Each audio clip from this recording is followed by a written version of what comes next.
Welcome to Mama Tusa, Conversations with a Midwife. I'm your host, Atusa Benji.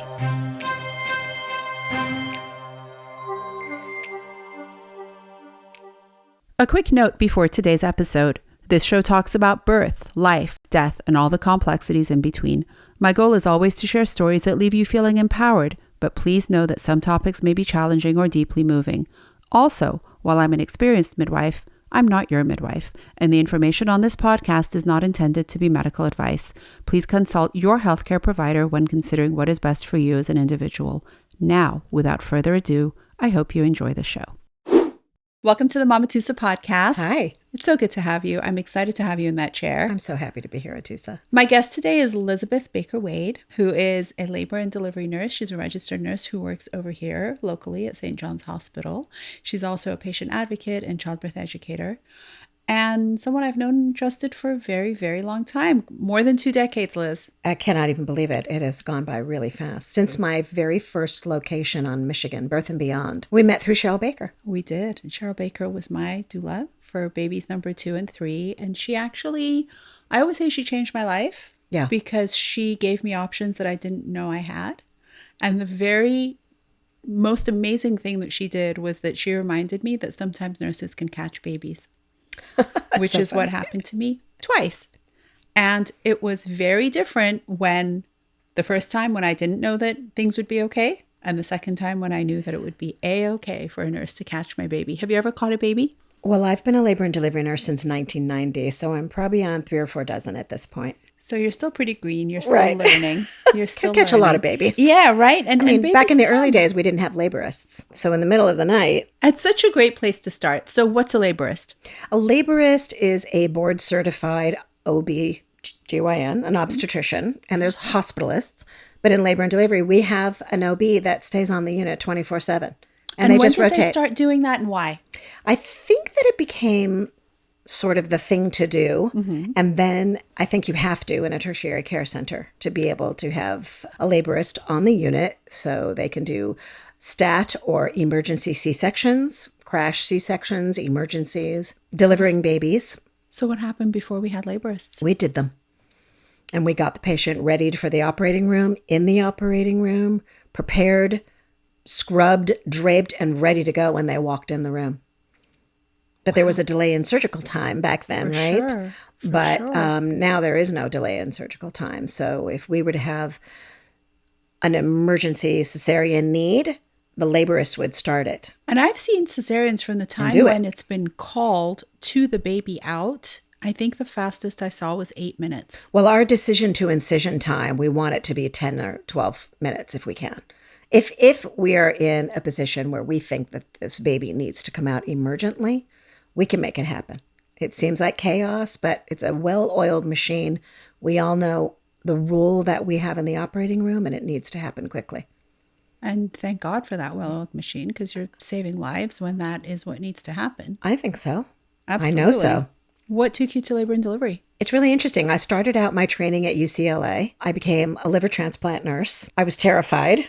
Wow. It was 1986 when I went to liver transplant. I did not belong there. I told them I don't belong there, and they said, we're going to train you, and I turned out to love it. Now, this is sort of in the beginning of the liver transplant program. There was not a high success rate, but I was learning so much, and each year it got better and better in protocols. But it was exhausting work. It was also medical surgical overflow, a lot of bowel disease, vascular disease, which I really loved. And I loved my patients, and I loved learning to be a good nurse there. And then around 1989, I decided I would change departments. I needed a break. And the department that I wanted to go to was the emergency room, but another friend got that job that was open in the ER. And I wanted to go to the liver transplant unit. I couldn't get in. I couldn't get into that. There wasn't a position open. So my friend said there's a position open in labor and delivery, and I had no interest in women's health. I defaulted into it. It's what happens. I always say, if you're meant to be in birth work, it will grab you Who knew? and it will lasso you in. It did. No matter what. So here's Listen, another example. Listeners. I thought I was all that. I'm a medical surgical nurse. I do vascular. I do liver transplant. Our patients are sicker than Okay. Yeah. I've got this. All right. It's real pathology you're working with. Oh, over yeah. there. Oh, yeah. We do patients that are having trauma and they're really sick. They're awaiting transplantation or have just finished being transplanted. I was terrified. And it's cutting edge. It was cutting edge. It was cutting edge. Whereas Absolutely. I feel like in labor and delivery, there's not much cutting edge other than technology for radiology and things like that. But the actual process of having a baby, we haven't become any different than we were hundreds of years that's ago. a whole can of worms. As far as maternal why we're fetal here. outcomes in labor and delivery, Yes. we have not improved that much Correct. in 35 years because we can't keep our hands off women and let them just have physiologic birth. There's that can of worms. However, I was terrified when I went to labor and delivery and wanted to leave Why? because I had no idea of what I was doing. My training was anxiety provoking. It was a complete and utter departure from medical surgical nursing. Yeah. Plus, we were in a high risk labor and delivery unit and teaching hospital. So there are people who were ill. So this was UCLA and Ronald Reagan. Yeah, it was great training. Okay. I had the best training in The the world. deep end. I loved my medical surgical training. They took really good care of me and taught me how to be a good nurse. Wow. Then when I went to labor and delivery, I had a slightly more difficult time with my precepting. It was scarier. It was not the nurturing environment in the beginning that I had hoped for, but I hung in there and then it got better and better and better. So you stayed in labor and delivery for almost 40 years. Uh-huh. Oh, God, really? Yeah. Oh, my gosh. And you stayed why? It was an interesting thing. At first, after I was trained, there was 4 months of training. And then, we don't let anybody go completely on their own. Right. I was watched like a hog. It took me a couple of years to just start to feel sort of comfortable. Because remember, it wasn't just labor and delivery. There were people there that were ill, that had had transplants, that had had brain tumors, end-stage cancer. Yeah. And normals of too, of course. Right. So I felt comfortable, like, oh, Liz is a patient who's coming in, who's had a transplant. It's like, You I'll got take that. her. Yeah. I know the drugs. I know the anti-rejection drugs. I understand what's going on with her. So that was interesting to me. Yeah. There wasn't that many. What a niche. But There wasn't that many, but I could, if we had to put an NG tube in somebody, that I could do that. That was interesting to me. But I just sort of started getting comfortable there and started really enjoying taking care of people who were on that end of the life cycle or at the beginning of the life cycle. Right. I started to really enjoy it around year 4. But it took me that Interesting. long not to want to leave. It took a minute. It did. It took a minute. And the adrenaline involved in L&D is completely different, I can imagine. Yes, because you're learning with the residents, and then there is a shift where you're helping teach the residents. Yeah. And I liked that. I love that residents are taught. So many amazing residents who become amazing doctors will tell me, a nurse taught me that, or a midwife taught me that. Yeah. And it's so beautiful to see Yeah. that they're learning from the whole team. Yeah, I really liked it. I mean, there's always, we joke about a resident that comes in when they're, first year. Yeah. And they're just Really so short eager. white jacket. Right, Really right, short. Really short. Yeah, the really short ones. And then second and third. And by the 4th year, they're like, yeah, I got this. And it's like, just remember where you came from. Yeah, But remember where you came from and the humility. Yeah, I was the same age. Yeah. They were, 27, 28, 29, and so was I. Yeah. 29 years old. And then I get older, and they're still young. The same age as coming they come in. through. It's so like, wow. funny. Yeah. I love that. But it actually brings us to what I really want to talk about today is a couple of really important topics. One of my favorites, which is labor and delivery nurse and doula relations, which are still strained. And I feel like this can be mitigated. I do. I feel like I have hope that it can be mitigated. I think so. I used to run the Nurse Doula Alliance Committee at to many the of those hospital meetings. where I work. Yeah. And that went on for a lot of years, but we changed hands, and it went from the Sisters of Charity into a more corporate thing, and it sort of got lost in the shuffle. And, things are different in a big corporate hospital.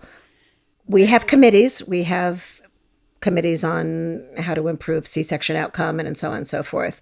But I'd like to bring that back. Yeah, it's an interesting thing. When I was a new nurse, there were just very few, or occasionally somebody would call themselves a doula. And that's how I met Cheryl Baker. Once I started to teach, and it became more of a regular thing. And it was different 30 years ago. It was different. Tell me how.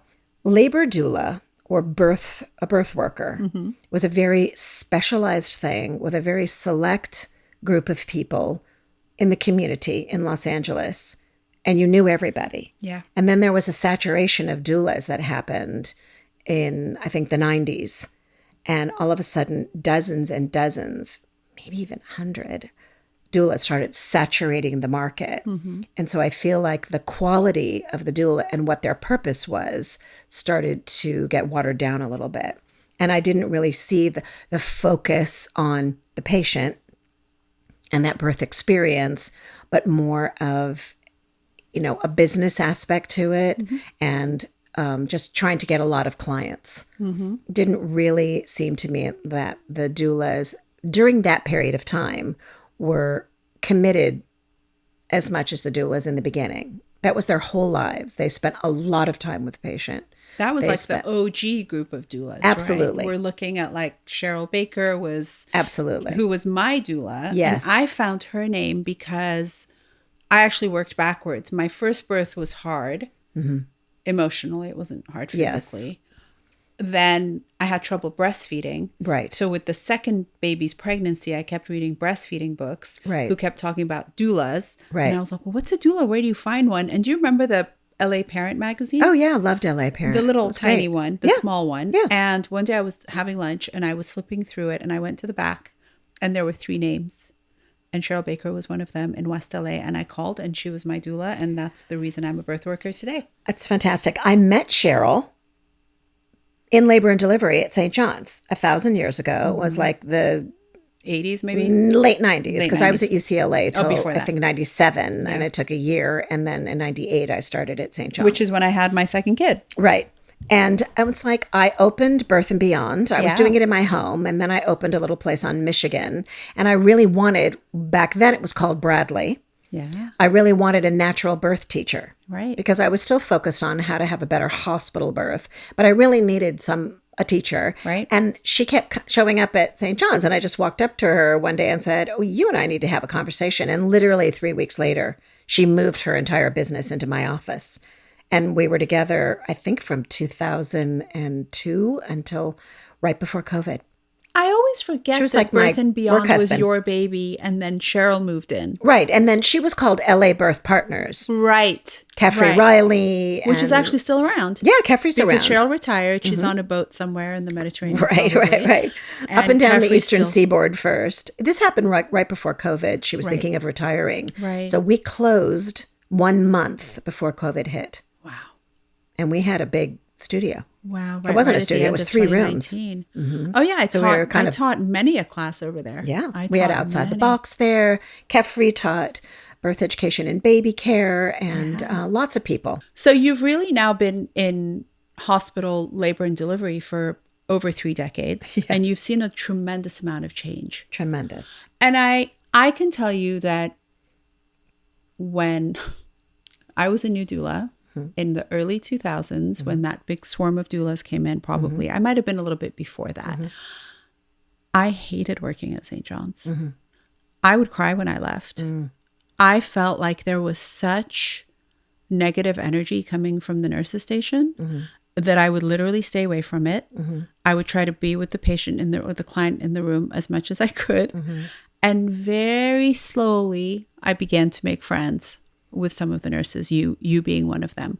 But those early days, and I was not imagining, there was some kind of sort of energy that had a clear territorial energy between you and us. Yeah. And I can understand that. It was really hard because I remember at the time I was a doula.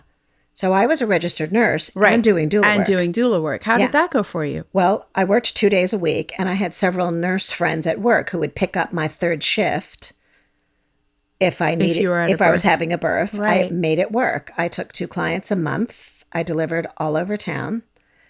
And somehow or another, and Cheryl and I would help each other out.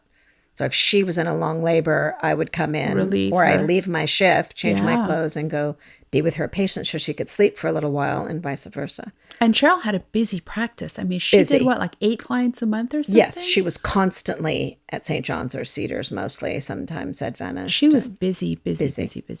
One of the busiest. During that period of time, of course, was the whole saturation of doulas. Yeah. So doulas were coming at a time when the nurses had a certain idea of what doulas do. And then there was a whole influx of doulas who were, everything changed. Tell me how. Well, there was a time, and I think that there is now, where I could have a relationship with my patient. Yeah. And that the patient was learning from me, and I was learning about her life. And then it started to shift where I was just there to do tasks, So the doula would not make eye contact with you. nor the patient. And what I started to notice was that the doula-patient relationship did not include the registered nurse. And we used to talk about it a lot. The nurses we used to go out, usually it had to do with a pitcher of margaritas at El Cholo. But we talked about this a lot.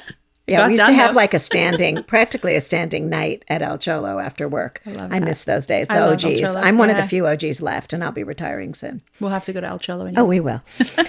So I started noticing that shift, and that shift started to be burdensome to me. I would like, oh, this is where agency came in. So the nurses started getting pushed out of the relationship with the patient who they were responsible for. And the patients would come in suspicious, afraid of us. Right. And I couldn't understand where this was coming from. And it took me a while to sort of catch on to how this relationship was changing. How was it changing? How do you think it happened? It was changing because I believe that there was a significant amount of birth workers, doulas, who I think based their practice or tried to get the patient to rely on them for information and exclude the nurses in labor and delivery. So they already were afraid when they got there. So we were working from a deficit. Right. The relationship was kind of DOA. Where I would, come into my patient's room and I grab a stool and I sit down. I say, let's talk. Do you have a birth plan? Let's go through it. What's going on? This is what I'm going to be doing today. What do you need? What do you want? What's here? I literally couldn't get a patient to make eye contact with me. So I had become a task person to that patient. But it's not really the patient's fault. Right. The patient has now, you rely on me, you and I'm going to do what the nurse should be doing. You're going to rely on me. I'm going to tell you how this is going to go. Or I'm going to be the one to be your support person. I have actually had a doula say to me, you do you. Wow. Yeah. When you think about the Venn diagram, the middle of that Venn diagram, there is a crossover of the job of the birth doula and the job of the nurse. And that part is education. Because doulas educate and nurses educate. Right. And when I train doulas, one of the first things I tell them is nurses and doctors don't go into labor and delivery because they hate people. Right. Like, we really dislike people and we really don't really want to help. But let's become a nurse, one of the hardest jobs ever. I doubt that's what's motivating most nurses and doctors into labor and delivery. I think you truly want to help. And part of the job of a nurse is building that rapport with the client. Yes, I have a multifaceted responsibility. Absolutely. I have to take care of the patient's body. Yes. Take care of The baby. Yep. I have to take care of their vital signs, their IV fluids, their medications. I have to know their comorbidities. I have to take care of sick patients who come in ill. Right. And I have to gain their trust so that they understand what I'm doing on that side. And they have to be able to talk to me. And I ask a lot of personal questions. And as my intake, do a head-to-toe assessment.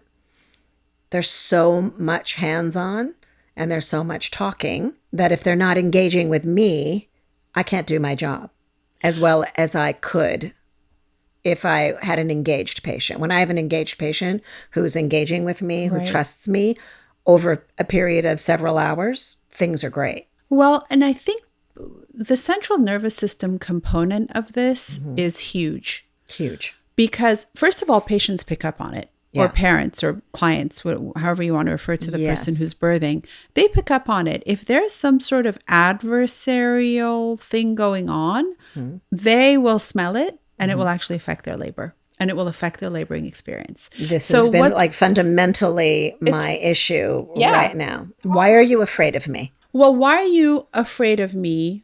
I'm here to help you. But then from the doula side, I can imagine, I'm going to make an assumption that the nurse is already coming in trepidatious as to how is this doula client dyad going to look like? Is this going to be a situation where I'm not going to be looked at? I am not going to be sort of welcomed into the team. And yet I still have these jobs that I have to get done and do them well because two lives are at stake here. Or is it a scenario where I come in and I'm welcomed and everyone's nervous system relaxes? And as being the doula, I had the same thing. And in those early years, I would literally hold my breath to see who was walking in the door. Isn't that funny? Right. But if you have one person coming in already trepidatious and another person's trepidatious, then how are you going to meet each other in the middle? And I think that is what began to happen was this big mess of the client not trusting the system. And the doula role changing from a doula providing comfort techniques and physical touch and helping the patient through their discomfort to sometimes making diagnoses and talking to their patients about the medical aspect and the nursing aspect of what's happened. That's the difficult part. Well, and that's I train with a major certifying agency. And there's a very clear scope of practice. There is a very clear scope of practice, but there isn't oversight. I'll give you an example. If you're a registered nurse, if I do something truly egregious, I have a zillion people to answer to. I have to answer to my charge nurse, my manager, my director, possibly the chief nursing officer, disciplinary action, HR. If I make a med error, if I have a misdiagnosis, if I didn't catch something, if I didn't follow an order. It's accountable. If I have a bad birth outcome, I better be able to justify everything that I've done. I am a crazy, as you know, documentarian. I document like a crazy person. No, I'm the same and when way. I'm training nurses, I do the same thing. Oh yeah, and if you didn't document it, then 100%. Don't say anything that you can't back up with some literature, some fact. Don't just put something out there because it sounded good at the time. And if a patient says, "Do you have any literature to help me so you can support what you just told me?" You better be able to provide it. Provide it. A doula can go through an entire birth, and unless something truly bad happens, I don't think there's anybody that says, "We are the doula agency that would like to look at your last 20 births. I'd like to know the outcomes. I'd like to see the documentation of how that went." There's no oversight. So really... Not in that way. Not in that way. Not in that way. There is oversight in that if you are a certified doula through many organizations, I can only speak for DONA, there is a person who you can contact if you see the doula doing something out of scope that will then bring it to the doula's attention. Is there a hierarchy? No. Is there documentation of the last 20 births? No. But there's some accountability when the doula is certified to their certifying organization. Now, how often that actually happens, how often it goes through, do you ever get the person probably rarely. So I can imagine the frustration, and I'm just going to play devil's advocate here because I have been the birthing person, I've been the new mommy. I have been the new doula. I've been the seasoned doula. I've now been the doula trainer. And now I'm a licensed midwife and a grandma who watched her daughter go through this, right? So you are the many perfect lenses, person I can really see it through so many lenses. And I can really feel for that nurse who went into the nursing job to help these new families these new babies be born, whatever their journey may be in whichever families, and is now has a could have a little bit of a hurdle. Well, it's also not just, I mean, I joke about the Florence Nightingale archetype, I'm just here to serve. Yeah. I'm also here to make money. Yeah. I'm also here as a business person. Yep. I'm also here I'm a union representative for nursing, for the profession, and to rail against practices that I don't believe are helpful from obstetricians and from the medical staff. Yep. Which is really tricky. Yeah. But when it comes to labor and delivery nurses and doulas, I have to work within my scope of practice, and I have to adhere to policy and procedure and standard of care. And I can't go out of that. So if I have a doula who is going outside of her scope, I can't just bring it to her attention. I have to be able to work around. I'm not going to say to my client, my patient, your doula really shouldn't be doing this, and this. And they know that. I would never. I have to take for granted that doula and that patient have a relationship. They've paid her money to do a service, and they are not going. My job is not to throw a wrench into that relationship during this vulnerable time. So I have to be able to take the doula aside and said, well, what you told her isn't really have literature to support that statement. And this is what she needs. This is what she needs right now to have a better outcome than the road we're going down. That's the hard part. It's hard when the patient loses her agency to the birth worker. Mm-hmm. That's what I'm saying is the hardest part for me. Mm-hmm. Thank goodness that's a handful of people. Right. And also sometimes it's an assumption. Correct. Sometimes it's an assumption because I have had nurses furious that the client made some sort of decision and thought that it was the doula who was coercing the client to want that or to say that. And keep in mind also, I completely recognize there are nurses who don't know how to talk to doulas. 100%. I mean, when I go into your room and I call it your room, Atusa's here. Aw. Carmen's here. You feel safe. Our last birth together. Yeah. Which was not a piece of cake, by the way. No, it was not. It was not a piece of cake. It was not a piece of cake. It was crazy. She was great. She was lovely. But it was hard. Yeah. And she had a hard time. She did great. Hey, this is what I'm going to do. These are the things that I'm going to be looking at. These are the things that I'm going to ask of you. But Atusa's got this. And I know I can have my relationship and you can have your relationship and we're both fine with it. And it's great. Yeah. It takes time to build up a relationship with a doula. For sure. Thank goodness there is a handful only of doulas who are consistently hard. But I would say it's we have lots and lots of doulas who we have those relationships. Do your thing. Do your thing. But nurses don't know how to have those conversations. So maybe the missing link is doula, labor and delivery nurse, meetups, collectives. Back to that. And maybe like learning objectives. Like where can we meet each other in the middle? Because our Venn diagram does cross. Yeah. And I think there's a few different things going on. One is I feel the energy of my client shift when the doula and the nurse have rapport. 100%. It's like all of a sudden the client feels like they're at a party that's for them. Like they're at their party and everyone's happy and good and things are flowing. Even the labor shifts. 100%. The other thing is, I believe there are so many beautiful things that we see on social media with natural birth and free birth and unmedicated birth and all of these water births and home births and all these beautiful, even unmedicated hospital births that are, sometimes beautiful, where we don't know the whole story. Correct. And so as a 100%. young doula, I definitely came in with this like glorious vision of unmedicated, unintervened, birth at its rawest, purest, undisturbed. And I came to my first birth, which happened to be a crash C-section, true crash C-section. Yeah. And I was like, the juxtaposition of this is way too big. This is awful. Yeah. Like, I don't know if I'm ever going to be able to mitigate this. Right. And I think the many people go into birth with a very like romantic rainbows and unicorns sort of feel, which yes, birth can be, absolutely can be, and it should be. But one, hospitals are systems, and now corporate systems, Yes.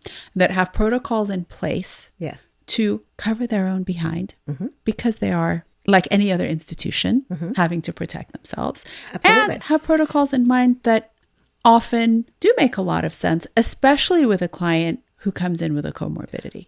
And we also have other agencies. It's not just the hospital corporation. We have to answer to the health department. Correct. And to Who may OSHA. go into any hospital at any time and say, we're going to be here today because we have heard on any floor that there's been a problem. So we're going to be making visits. The health department, OSHA, joint commissions, magnet. Everybody wants magnet status. And the magnet status is a whole other can of worms. That one. So we have to answer to higher agencies. And nobody wants to get into trouble. For sure. And I mean that literally into trouble. We want our patients to have good outcomes. For sure. It is the first and foremost, but we have the comorbidity rate just in the last 5 years, much less the 10 years, is skyrocketed. It's a very different time. It's a very different time in the world. And I think that one thing that is really worth to mention is that in order for a client who is working with a licensed midwife, whether a licensed midwife or a certified nurse midwife,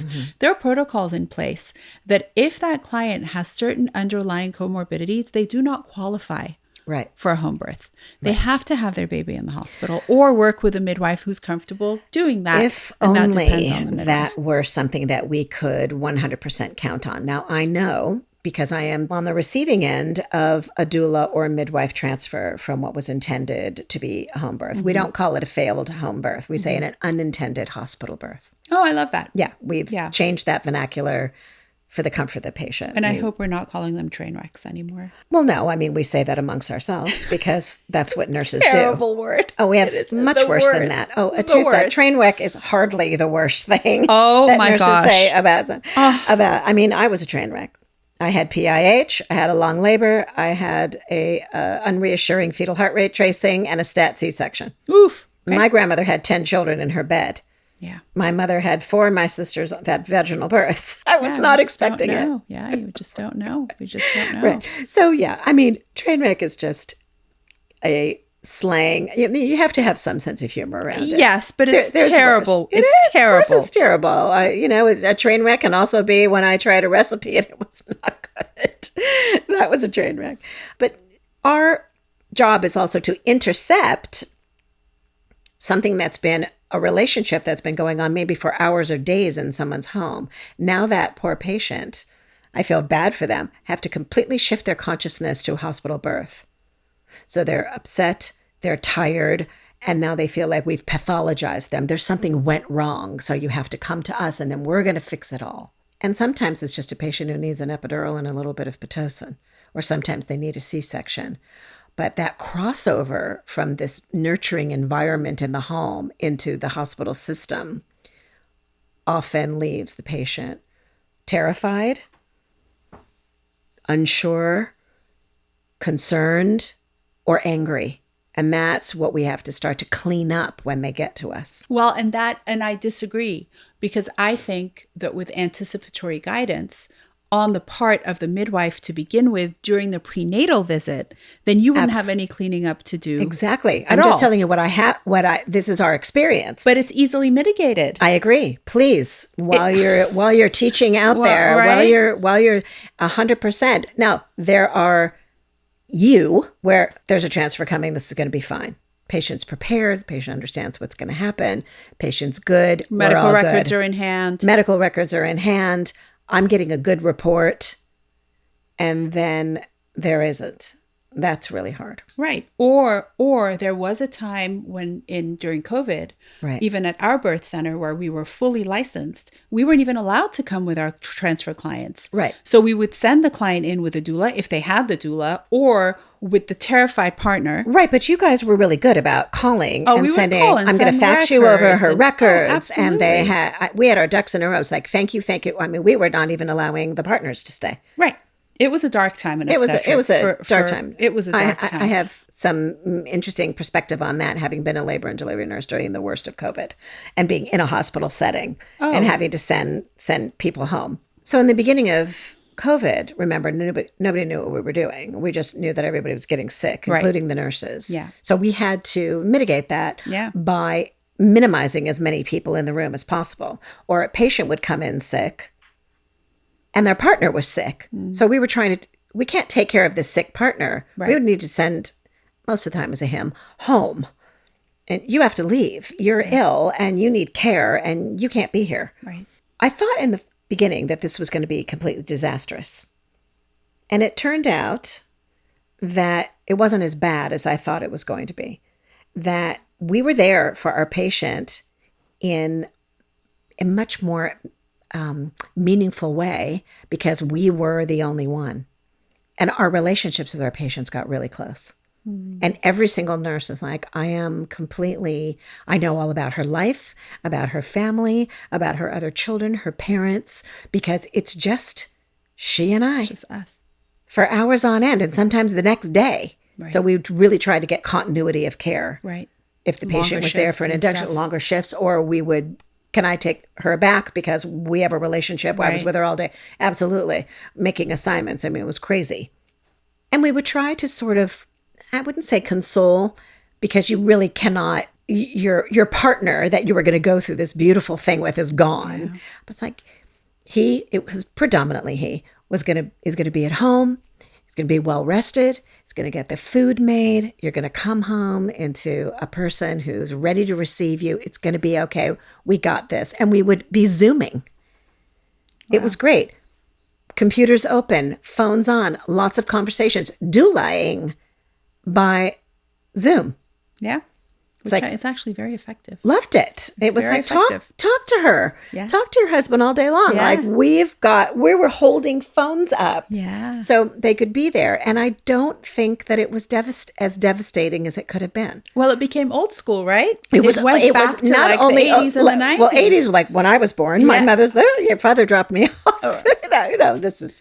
But it really was 50s. that one-on-one nursing care. I know this is going to sound terrible to the community, and I don't mean it to be, but I got to have my relationship with my patient back. I can see it. It was great that way. And I know Judy Chapman, who was my doula trainer. Yeah, Judy Chapman. I haven't spoken to her in a long time. God Judy bless Chapman, her. there's a name from this. She actually talked about when she was an L&D nurse, they would give the mom after the birth a sponge bath, a head to toe sponge bath, put her in a clean nightie, tuck her in with her baby.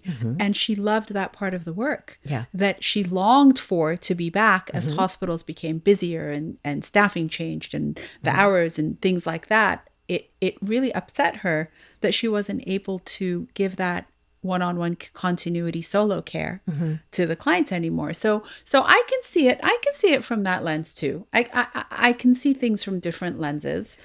I can understand how a client would be devastated that their partner or doula was not allowed in the room. And so our goal was to make it okay for her. Right. Because there would had to go a lot of crying. Are you kidding? You had to go above and beyond. Above and beyond. The physical part of the labor. Girl, it's you and me today. Yeah. We're going to be fine. Right. Open your laptop.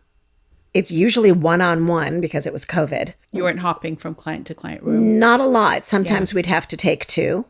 But if I had a COVID positive patient, I didn't want to go for my COVID positive patient. Although if you're using proper PPE, I should be able to do that. Also, nurses were getting sick, so sometimes we were really short. And we were just trying to figure it out. Short on PPE too.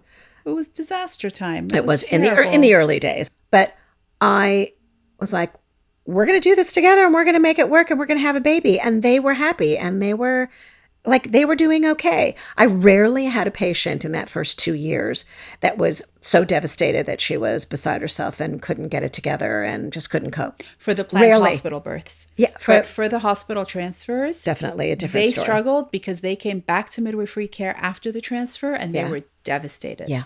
Absolutely devastated. Well, I mean, the whole setup, from going to your home into a hospital, I mean, in the height of a pandemic, I could write a book about those short stories about those births. It was a dark, dark, dark time that I hope we never go back to. Yeah. So what are we going to do, Liz?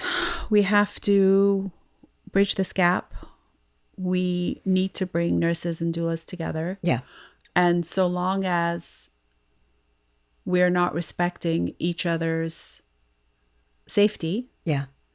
physically, emotionally, and work-wise, this is not going to work. And I think also that if the patient didn't want to be in the hospital, and sometimes it's money, they have to deliver in the hospital because they have insurance. Yeah. But if a lot of patients want to be in a hospital setting just in case, so they want me, Right. but they're begrudged. It's begrudgingly. So they're already pissed off because they don't really want to be there. So we really do try. It's like, this is going to be okay. Do what you want to do, especially because we have monitors without, wireless monitors now. Right. Eat, drink, walk around, do what you want. And I'm going to be in here doing my thing. Do whatever you want to do. I think that we're really, really good at that, of do what you want to do. But if you become ill or if you have a comorbidity, I have to do more. You need medications. You need more monitoring. You need A, B, and C. And like I told you now, the comorbidity of patients, I would say on my board, out of 12 patients, I would say over 50% are there to be have intervened birth. Could you define comorbidity and what's an example? Sure. Hypertension, preeclampsia. That's gestational hypertension. Yeah. That's just a hypertension that a person has had in their life, or hypertension that has presented itself in the first trimester. Preeclampsia, diabetes. All different kinds of blood dyscrasias like factor V. These are bleeding disorders. Yeah. Patients that need many units, sometimes 10, 15, or 20 units of platelets before we can even give them an epidural. Yeah, I actually just had one. I Yes. had my first platelet.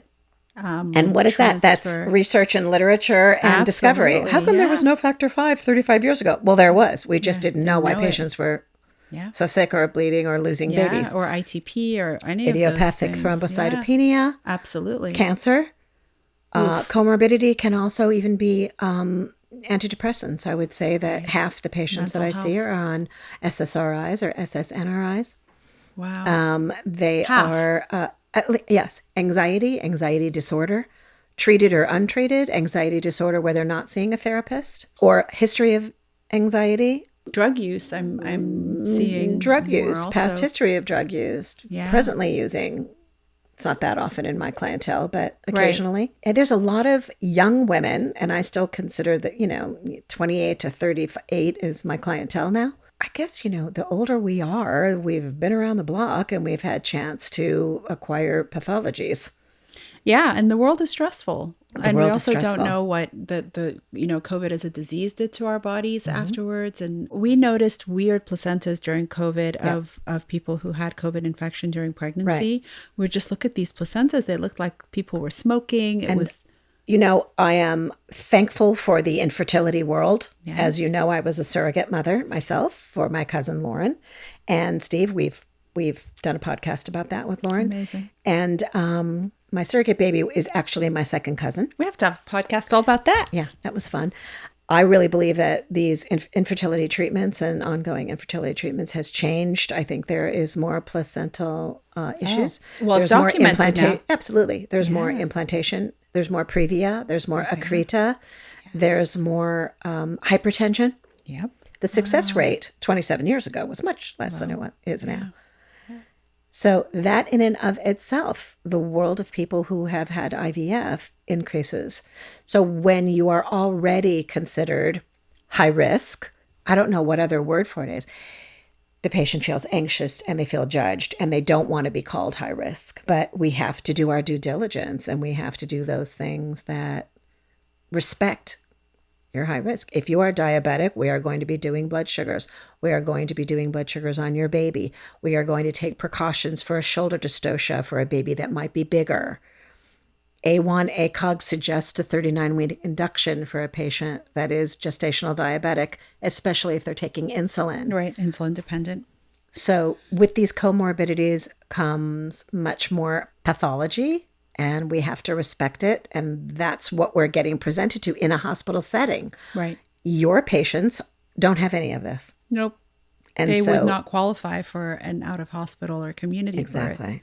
if they're working with a midwife, which really puts the responsibility of education on the midwifery team to talk about transfer, talk Right. about the job of a midwife, Right. talk about the job of a nurse once you transfer to the hospital, Right. and how most midwives, except for a couple in the city right now who have hospital privileges, once we transfer in with our client, we actually have to take off our midwifery hat and switch to purely doula work because Right. we don't have privileges at those hospitals. If there's one thing I was hoping to see before I retire in a couple of years, would be that transition of allowing, but that's going to be a political thing about keeping, they talk about it. Well, there are a few midwives. I mean, look at Naomi Drucker. Right, but who that's has those- one specific hospital Yes. that is allowing. And Naomi, I finally just got to meet her and sit down with her for an hour. Yeah. Naomi, they went to their hospital and got credentialed without going through the medical board, without going through the obstetrician or the committee chairperson. They just went to credentialing and they said, okay. They got credentialed. Like, yeah. where does that happen? That's a big teaching institution. Right. The smaller community hospitals, even if they're within a big system, they talk about wanting to do that. But do they really? Because I've been at my hospital for 28 years and I don't see any midwives yet. Well, it's funny because I was on a panel a few years ago. I'm not going to mention the hospital, and the hospital was talking to us as licensed midwives. They wanted to bring on licensed midwives, which is almost unheard of in this area because most midwives are certified nurse midwives in hospitals. So this sort of bunch of us went to hear what they wanted to do, and they wanted to bring midwives on the team. So one of the midwives who was with us, who had been a midwife for like 40 years, was like over it, and she stood up and she was like, I have been trying to get privileges at this hospital for 30 years. Yeah. And you never, ever let me get privileges and come in. What has changed now that all of a sudden you want me to come and be a staff midwife at your hospital? Right. And the head of the chief nursing officer was very honest. She said, we have just been taken over by a big corporate hospital. 30 years ago, you were my competition. Now, I get salary. Right. So what difference does it make for me if you come in and share the work? It actually makes my life easier. Right.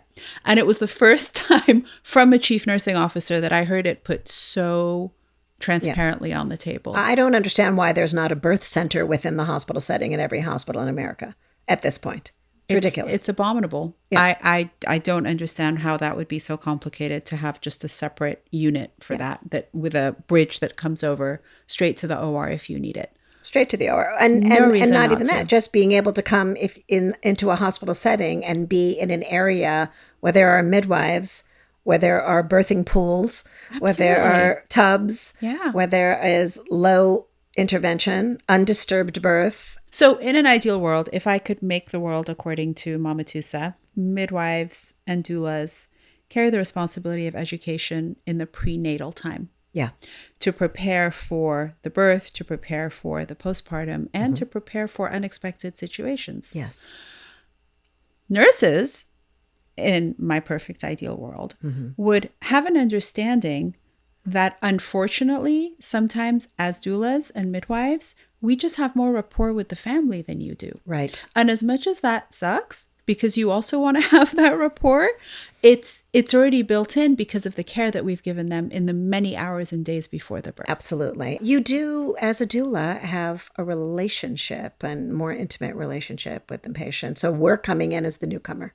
And doulas carry a tremendous amount of responsibility too, because once in a while you have that client who's faced with a medical option and will turn to you and you're like, okay, well, let me educate you from the doula's perspective, but the nurse is here who can also weigh in. The resident is here. The doctor is here. Some of the most beautiful education moments is when everyone's in the room. Oh, that's just the best. It's the best, I where love it. everyone is sort of chiming in and the client feels so taken care of. And I still maintain that we can make change. If there is just the human touch of when that nurse enters the room, she too has a responsibility. She may have had, he may have had a rough day, has another client in the other room doing whatever. Maybe there was a bad outcome on the ward that day, and her ass is on the line. Yeah. Right? Yeah. The doula's ass is not on the line as much because there's no medical responsibility for the doula. Right. So sometimes it's easy to just rattle something off, especially when you're a new doula. I know I did it without fully understanding the whole situation. Let me tell you a funny story. A couple months ago, I had a client, had a very long labor, and the nurse shift changed. The first nurse was comfortable with me adjusting the monitor. Mm-hmm. So I forgot to ask the second incoming nurse if she was okay with it. So I adjusted the monitor and she literally hit my hand. Really? Yeah. She just like swatted my hand away. And I was like, whoa, alrighty then. Understood. So for the rest of the time, now let me tell you, this labor was like 36 hours. She could have really used me. Oh, but totally. Once she hit my hand, I was like, oh, we're good. This just reminds me of Carmen just the other day. I hope Carmen doesn't mind me using her name. Like, Carmen's been around for 1,000 years, as long as I have. And Carmen's just like doing her thing. And she stays. Oh, yeah. It doesn't matter if this is a 2-day labor or a 3-day labor. It's unbelievable. This woman has the constitution of like, she's unbelievable. I don't think I've ever left a birth. Yeah, it's incredible. We don't. So the patient has turned, peanut ball, cleaned her chucks. And I just walked in there and I said, oh, I was just coming to turn her because I'm going to break her nurse. And she said, make sure you get her in another position. She goes, just did it. Done. And I'm like, I literally spun around and said, thanks, Carmen. Call me if you need me. And walked out the door. Right? It's a whole different feeling when great. you know that there's a doula you can trust in the room. And then later on, the client was like, did she hit your hand away? Yeah, that's incredible. I was like, yeah, she did. Yeah, she did. And granted, it was a harder birth. It was a case of poly and it was hard to get the monitor on. Yeah. But I could have done it and I had been doing it for hours. But this nurse was very territorial and she didn't really know who I am, how long I'd been a doula for. Yeah. And now I have the complication of, they now know that I'm a midwife too. Yeah. So they're like, oh, heck, like what crazy cocktail is she going to bring in now? And if nurses would just take the time to just for a second be like, oh, tell me more. Oh, you're a midwife. Oh, where do you work? Oh, are you working in the capacity as a midwife? Or are you? Then everything shifts. It's totally true. I don't think it's a hard ask on either of our parts. No. I'm hopeful. I'm hopeful that there's more of you and that you'll continue to do that so that we can have those relationships. It's better for everybody. Amen. Amen. Here's to it happening. Good to see you. Soon. Good to see you, my friend. Thanks for your time. We've got to do a part 2 and a part 3. It's a good one. So much to talk about. Thanks for being my guest. My pleasure.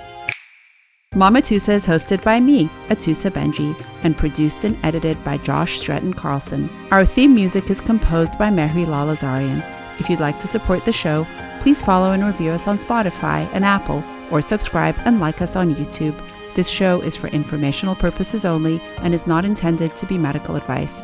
Always consult with your healthcare provider when making medical decisions. See you next Tuesday.